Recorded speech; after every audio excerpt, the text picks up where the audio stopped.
I guess we'll just get into it. Richelle Gregory, thank you so much for coming in Thank you for today. having me. You are the Director of Community Services. It already sounds like a lot, but if you break it down, this is what you say. You serve as the Chief Executive Officer for the Community Services Board, also the local government unit for the Office of Mental Health, that's a mouthful, and Office of Addiction Services and Supports, and the Office for People with Developmental Disabilities. Oh my God. Tell us about this. What's your day to day? So, under mental hygiene law, when they deinstitutionalize individuals because of awareness of rights and new medications and treatments, they created local government units, which is the board and a person like myself, also known as a mental health commissioner. And we oversee the system for those individuals, which includes identifying gaps, needs, priorities, report that to the state, and work with our state partners to create a better, more supportive system for vulnerable populations. And you specifically are designated the Clinton County area? Any Yes. other counties? Or There's just one Clinton? in every county. Every county. Okay. But there's not a clinic in every county, correct? That is correct. So about 50% of people in my position, or 50% of counties, still have county operations. So I have an integrated outpatient addictions and mental health clinic. That's great. How busy is it? Very busy. I bet. So some of the things I deal with from the VA side of the house is regional issues. It's really tough in this area. It seems like anything above Albany to Montreal, it's like not that we don't exist, but it's just tough. It is very tough. I think that's part of our strength is we are resilient and we're used to not having all the resources that more urban areas have. Yeah. And so we've created relationships and networks for each other. So we're more connected and more invested in our community in some ways. And with that recognition, the people in my position in our neighboring counties, we collaborate often, do regional initiatives often, and try to pool our resources to make the most impact. You know, some of those initiatives I heard you talk about on Mountain Lake PBS, and some of those included some federal grant money that was used to start a hub program with schools. Do you know what I'm talking about? I do know what you're In talking Franklin about. County. Yeah, that was Franklin County. Yeah. They did a school hub model for How'd that mental go? health. It's going really well. It's still going on. Very successful, yeah. So that's called Systems of Care. And Systems of Care is collaboration with families in the community and to create resources in one system with continuity in that system to help better serve families. And now is that something that Clinton County is looking to adopt? Clinton County has a Systems of Care. Okay. Our Systems of Care has done a few things really well. We create a website, northcountrykids.org. And what that does is it's like a Google search bar where families and kids could type in what they're struggling with, and the services in our area will pop up. So we found that when you went into Google or another search bar, it wasn't necessarily services that were up to date or in our area. So we did that. We also deal with the highest risk youth. So we utilize that service to be innovative and creative in how we serve youth that are experiencing barriers to services or what they need. And our Systems of Care is called HEART, which is Healing, Empowerment, Advocacy, Resiliency, and Transforming Trauma. There was a shortage of mental health professionals in our area. How's that going? This is about a year ago now that you had talked to Tom. There's still a shortage. yeah. So per capita, we don't have enough mental health professionals. That includes psychiatrists.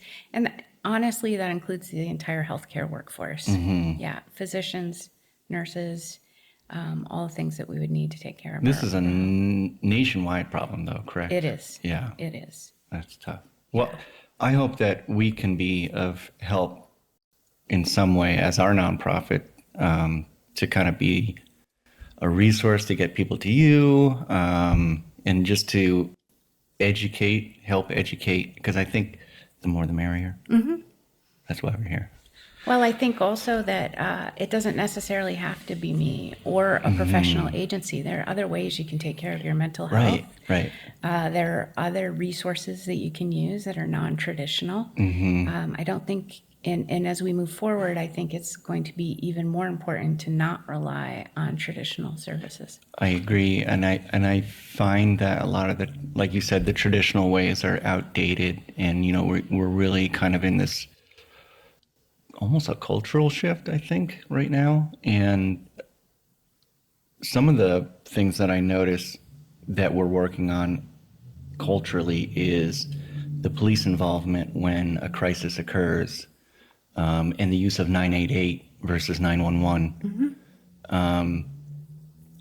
So specifically to the police and that type of involvement, how is that going here locally? What initiatives do we have for that?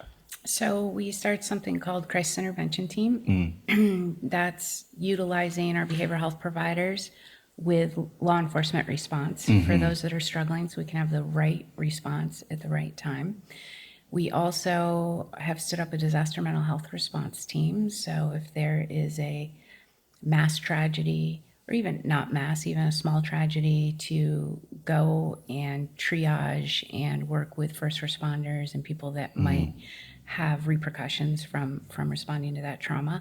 And we have actually wonderful partnerships with law enforcement, and we communicate with them often, and we communicate about people that we know are struggling that might come in contact with law enforcement, so law enforcement also can maintain their safety, but also know what they're walking into. Yeah. And that this person is someone known to behavioral health, and if we can reconnect them, we try. Yeah.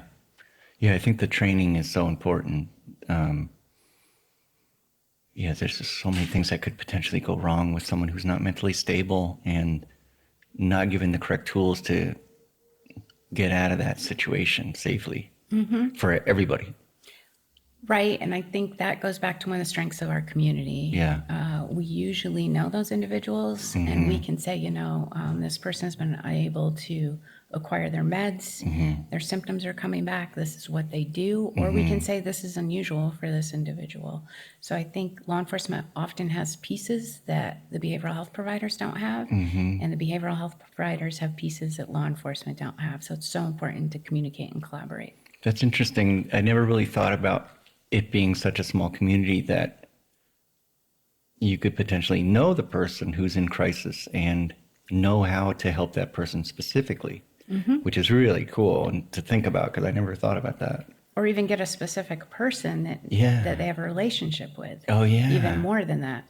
See, I think it's so powerful. I've seen so many videos of police officers who know how to talk down the situation, and it's just amazing to watch them walk out of that, the person who's in crisis, walk out of that safely and unharmed, and not, oh my God, just mind-blowing. Not increase the trauma, Right, of right. that individual, because we want law enforcement to be someone we go to when we need help. Mm-hmm. And that's especially true for children. We want them to see law enforcement as safe adults. My daughter grew up absolutely petrified of the police for no reason that I can pinpoint.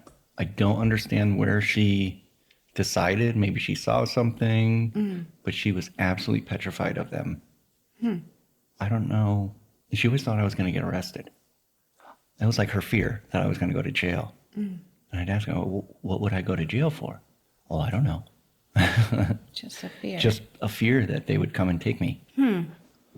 That's too bad. Yeah, it's weird. But, I probably had some behaviors that she was like, Concerned about? yeah, kids are pretty intuitive. They are. Yeah, I had to I struggled with alcohol for a long time. I would consider myself a substance user disorder. SUDS. It's like SUDS, like SUD. SUD. Substance use disorder. Yeah. I definitely think that's me. Okay. But it's taken me a while to kind of see that. I always thought maybe I was an alcoholic or something, but I never had the alcoholic symptoms. It was mostly the use. And then I also got into pain pills at one point. It was terrible. But I don't know where I'm going with that. Well, I mean, self-medication is real, and a lot of people that are unable or unwilling to seek treatment, try to self-medicate. That's the hardest part, is when you get stuck, for me, is to realize it and recognize it. Because once you recognize it within yourself, then you can start making the changes. But it's really hard to see that sometimes. Well, habit, right? It Yeah. works for you for a time, Does it work? Yeah. right? I mean, sometimes that glass of wine, right, just Yeah. brings you down from your day, or a few beers on the weekend, and that just kind of sometimes snowballs. Been there. Right? Yeah. Oh, man. What are some common misconceptions people have about mental health? That's a big part of our nonprofit, is trying to break down that stigma. And I know a lot of these initiatives and everything that you offer is all part of that. But what's like in your heart of hearts? People deceive themselves in that mental health isn't foundational to all health, right? It's one of the pillars of health. So if your mental health is suffering, so won't your physical health, so won't Right. your spiritual health. Right. It's a pillar of wellness, and Right. it can't be ignored. And just like other pillars of wellness, it ebbs and wanes, and there's a spectrum, and we all are on that spectrum, and that changes throughout time. It does. It does. Something I'm learning about myself and I see in the world is we aren't really the same person all the time. There's so many factors and variables that cause us to behave in certain ways at certain times. I don't feel like I'm the same person I was a year ago or 2 years ago, 5 years ago. Yeah, it's really such a hard thing to stay on top of, because we change so much, I believe. I don't know. Richelle, what led you to this job? How did you get here today? I think I've always had a humanitarian side, lots of empathy, love people. I'm very curious about people. I think obviously have my own childhood trauma and issues, although I wouldn't have recognized early on that it was leading me to this path, but you have to believe in a level of serendipity, or right? Yeah. And then I had my education in bachelor's in psychology and sociology. Loved sociology. Love systems work. I still do. And then from there, my ex-husband, I was moving around with his job and secured whatever job I could in the field, ending up with my master's of education in counseling and human development. And when I landed in Plattsburgh, so I worked with a lot of vulnerable populations. Most of my background is probably in trauma, in teens with trauma. Love kids. I love teens. Wow. Just the potential there and the empathy I have for them. Let's wait for this. You hear that? Yeah, it's my friends They are your friends. responding. Do good work. Yes. There If we you need go. help, call me. Yeah. Go ahead. Sorry. Yeah, no. So when I came to Clinton County, Where'd you go to school? St. Lawrence University. Oh, cool. And I really got my master's of education because I was waiting for my husband to graduate, and that was what they offered. I didn't have a lot of intention, maybe school counseling. And as we moved, I couldn't get into a school system, so I started to work with weed and seed communities, which were communities of minority individuals that had drugs and crime. And that started me on a journey of, I went to therapeutic foster care, working with kids with mental health diagnosis, with OMH, and it just snowballed into there. I stayed on that career path until I landed in Plattsburgh. Wow. That's crazy.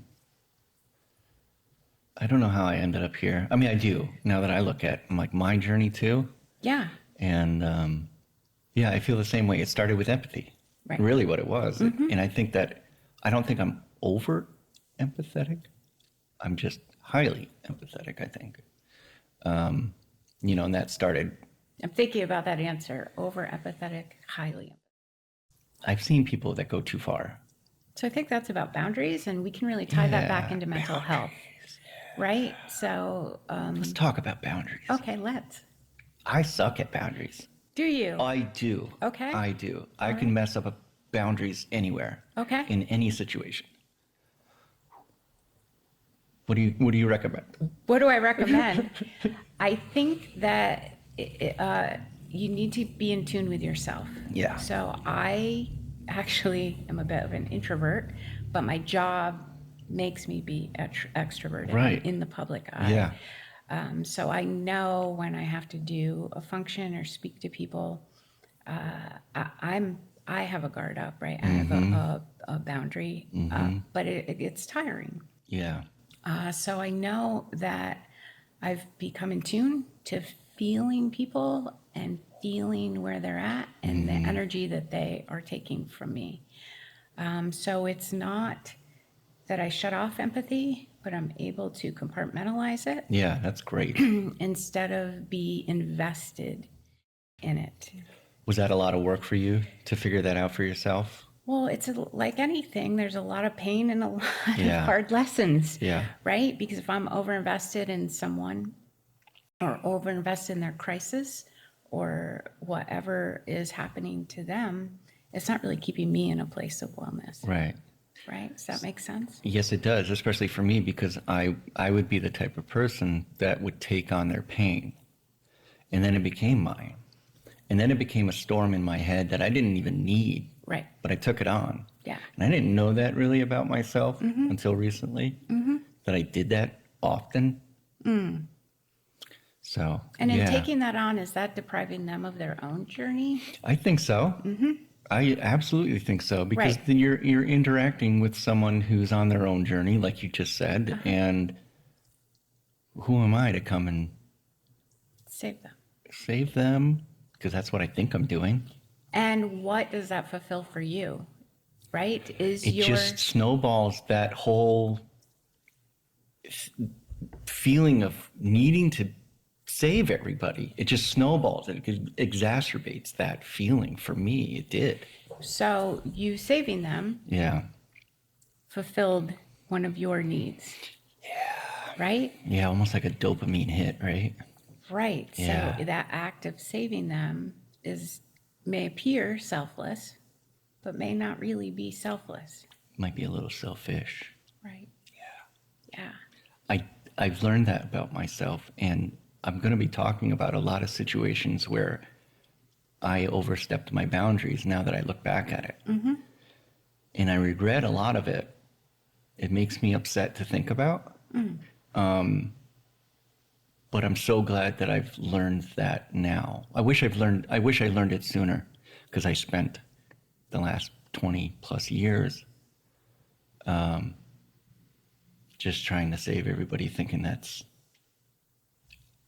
I didn't even think about it. I was just doing it, just operating. But I kept getting sadder and sadder and sadder, and everything just looked worse. And like the world was just crumbling around me. But then once I figured it out, that what do I need? Where do I draw the line? Just like you were talking about, if you figured out how to do that, I think everybody needs to figure that one out. I think it's huge. And another thing too that I'm finding out, and everybody says you got to you have to work on yourself before you can help other people. And I was always like, yeah, what? You're like, okay, yeah, I get that, but whatever. No, that is so true. Like, you got to figure out what you can handle and what you can't handle. And you can't save everybody. I think it's about being self-aware. Yes. We can call it working on yourself, but it's Yeah. about self-aware. I'd identify your Mindfulness. triggers. Mindfulness. Those are could good be a words. way. Yeah. I had a very good friend of mine who wasn't in a great relationship, but she was overly empathetic and like, I see his trauma. I know what you talk about. And she's like, I'm helping him. And she said, when do you stop? If you know this trauma and they're behaving because of this trauma, when do you stop helping? And I really had to think about that. And the answer I came to is when their trauma creates trauma for you. That means we've crossed the line. and it's not helping. It's not stitching the cloth back together, right? It's not taking care of that part of web. It's actually tearing down more of the web. Yeah. I used to think I could take everything on, and you couldn't upset. Like, I thought I was like a wall of strength, and like I was the bravest, and give me the pain because I can handle it. I come to find out years later, no, that was a horrible decision. I shouldn't have done that because it didn't help me in any way. But at the time, I thought You're doing I a could good thing. I was doing a good thing. I could do that. I didn't know myself well enough to know that I could not handle that. I mean, I have, but it didn't go well. No. You know? Yeah. So, yeah, boundaries, man. Did we hit all the resources that you guys offer? So our whole community has resources. We mentioned 988. So 988 is similar to 911, but for people in emotional crisis. Can we talk about 988 real can. quick? I'm loving it. Good. What's the sense from the higher ups? Me and my counterparts advocated very strongly that Northern New York have its own 988 center. We thought that it was not helpful for calls to go to Syracuse or Albany or be routed anywhere. No way. Right. Yeah. So we advocated very strongly to get our own call center because in a snowstorm in Lion Mountain, right? Somebody from Syracuse or Doesn't Albany is understand not that. going to understand or know who's best to respond. So we were able to secure a 988 center in Essex County. Ooh. Cool. And I think it's still not out there. It's still not publicized. Not enough people know about it yet. Our center specifically doesn't have text capability yet, but the national line does. So you still can text. You're still going to get a live person, and it connects you to resources. But I think it frees up some law enforcement and 988 callers, and it gets you people that are trained with this particular issue. Right. And I think to go back on what we were talking about when the police show up, that can be a really sticky situation for both parties. Absolutely. And to have this 988 number to call to a professional person who understands mental health illnesses and struggles and everything can help you get the help that you need in that situation and not bring more trauma or more chaos to the situation, right? Yeah, so people that are trained with our resources and how to de-escalate, and how to do risk assessments, right? So where are we on the spectrum? What kind of intervention do we need for you? And that's what the operator is doing, right? The person that you end up calling, they're assessing the situation. What are they saying to them? They're just walking them through that scenario of what the struggle is at that time? So because emotional crises vary, Right. it depends on the situation, right? Yeah. So if we have suicidality, if we have homicidality, if we just loneliness, even, homelessness, resources in the community that contribute social determinants of health, food, shelter, that kind of thing. And sometimes it's just a connect with a local provider and they can go the next day. That's great. And no cops are called. It depends on the situation. Depends on the situation, right? of course. If somebody's in immediate danger from themselves. Imminent risk to themselves or someone others. else, Yeah. That's great. Yeah. And then they have the veteran side if you hit option 1, Yes. which is so cool. Yes. I love this. You get a veteran that you're talking to who understands everything. I think veterans have a unique bond that I've never seen anywhere else. I'm a veteran, and even when I talk to police and fire, and I go there and I see the way they interact, it's not the same. It just isn't. I'm not. I can pick it apart. I think I know why, but veterans are we just think differently. I think we were brainwashed a little bit, from the government, but whatever, we're fine. We're fine. So all of the services are on the website. The county has its own website. And Yeah. County Mental Health and Addictions is on that website. But it's not all inclusive of all the services in Clinton County. Okay. Where do you find all of the services? So Got to jump around a little bit? Yeah, you can. Okay. So In our community, we have several services. So we have Behavioral Health Services North, we have Champlain Valley Family Center, we have Credo, we have NAMI, and then we have private providers throughout the system. So if you go on our HeartRep website, which is caringfornorthcountrykids.org, families can hop on there. It has all the services in our area on there. So there's no centralized one place for all the services. Yeah. I hope to get them all on our website. You do? Yeah, That'd be awesome. sure. We'll put everybody's services on the website. Yeah. But I think it's really easy in our community to find them, and any of those resources will send you to the right place. You have the right access. Which resource is the most active, the most busy?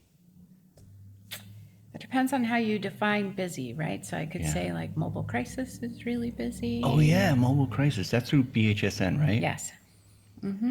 Let's hit on that real quick. Okay.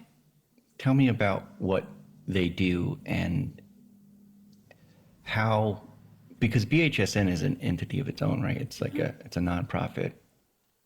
Outpatient and various different services in our community. Right. So you lean on them to. So the Community Services Board contracts with Behavioral Health Services North, Champlain Valley, NAMI for different services in our community. But on top of that is a private behavioral health provider. It also does other things in our community outside of that. So they have some housing programs, they have crisis residents, they have mobile crisis teams, they do therapeutic foster care, they do some things for early childhood. So they have a whole bunch of services. That mobile one, that's really interesting to me. So how do they get mobilized? So it's a call, a phone call. To the department? They have their own phone number. Okay. So what if someone was to call 988? Could Could they to mobile lead to that mobile crisis? Yeah. That's cool. And some of their calls are rolling over to 988. Very cool. Yeah, and then they will call mobile crisis. But law enforcement, behavioral health providers like myself have direct lines and are like, hey, can you check on this person, or can you go out and see this person? Hospital obviously sometimes calls them.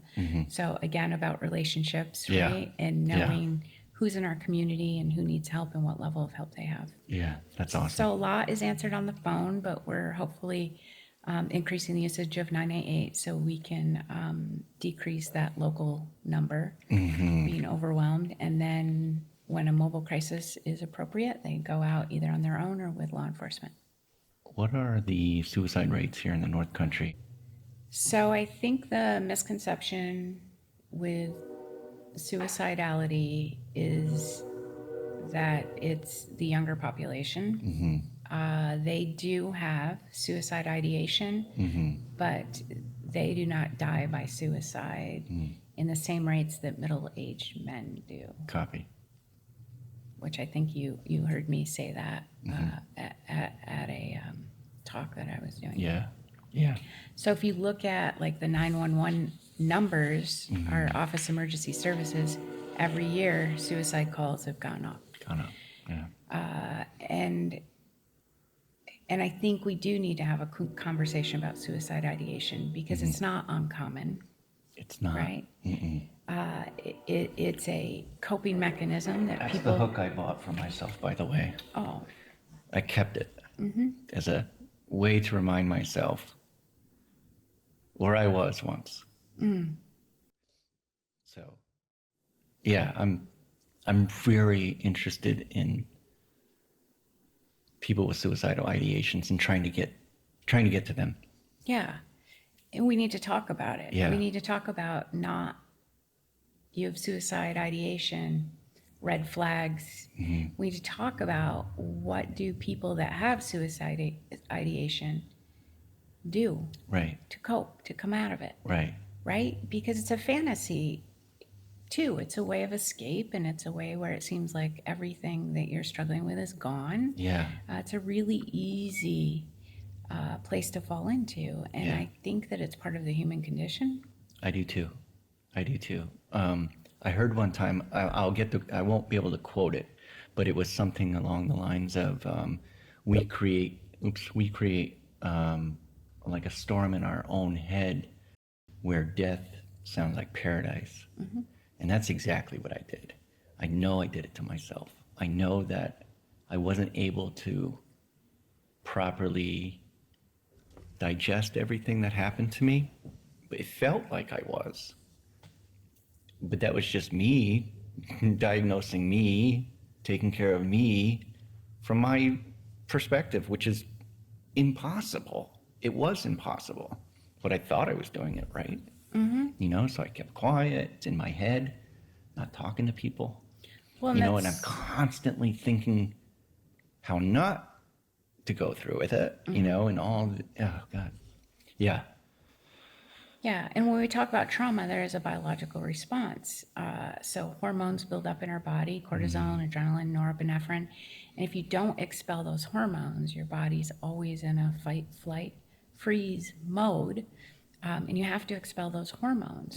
So when you talk to me about the trauma of something that you saw, I think you didn't know or have the education to know there's actually a biological response that is affecting the whole body. And when the mind keeps reliving those things, you have the same biological response. It does not matter what the trauma is. And that's how it starts to affect physical health, because you think about the survival mode all the time, and these hormones increase heart rate, increase blood pressure, and your body is not made to take that type of strain for long periods of time. Just quick bursts to get you out of danger. Right.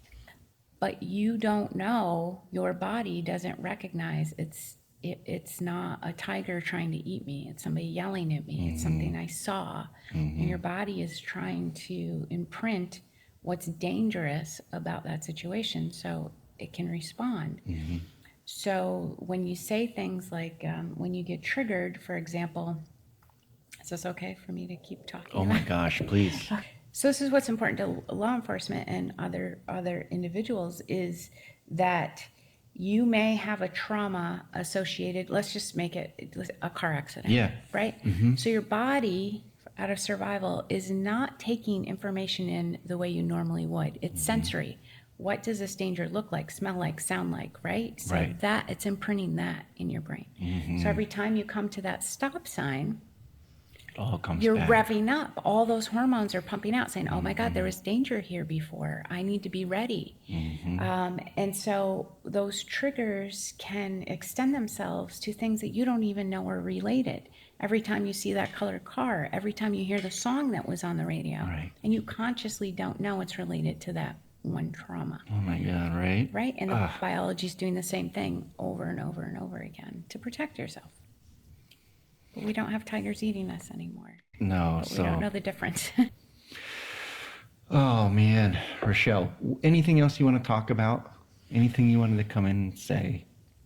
I think that people need to know that recovery is real. And it's achievable. It is achievable. I think that's the hardest part, is to Yes. see that there is a way out. And every person is worth that journey, that effort. You're worth it. You are enough, and you have something to contribute. You may not have figured it out yet, Not yet. but it's coming. It is. It's coming. And I also think that it doesn't have to be this traditional therapy, right? It could be get out and garden. It could be good nutrition, good sleep hygiene, good structure A throughout good your book day. that changes your mind. Right. A Yeah. dog. Right. Or just a good friend. Yeah. Yeah. Right? I mean, so I think there are things you can recognize that contribute to your overall mental health. And we all struggle. It's a spectrum. It's not a static state. There was so long that I would think about my mental health because I was struggling, and I knew I was struggling, but I didn't give it the time. Well, it's like blood pressure, cholesterol, Yeah. right? So it creeps up and it negatively affects your physical health. Well, the same thing is true for mental health. These things creep up, and we really need to tend to them like we do physical health. Yeah. I'm excited to start sharing from our perspective, from our organization's perspective, all the resources that are out there. And thank you so much for being a resource to us. And you seem like such an awesome fit for this, by the way. So, Oh, that is so yeah. kind of you. Okay. I hope 988 blows 911 out of the water. That would be one. I bet 911 does too. Yeah. Right? Yeah, you're right. You're right. Richelle, thank you so much. Damian. And I want to have you back on the show at another time. We'll get an update on Clinton County and you as a person too. Maybe we'll talk about you more next time. Yeah. Thank you so much. Thank you, Damon.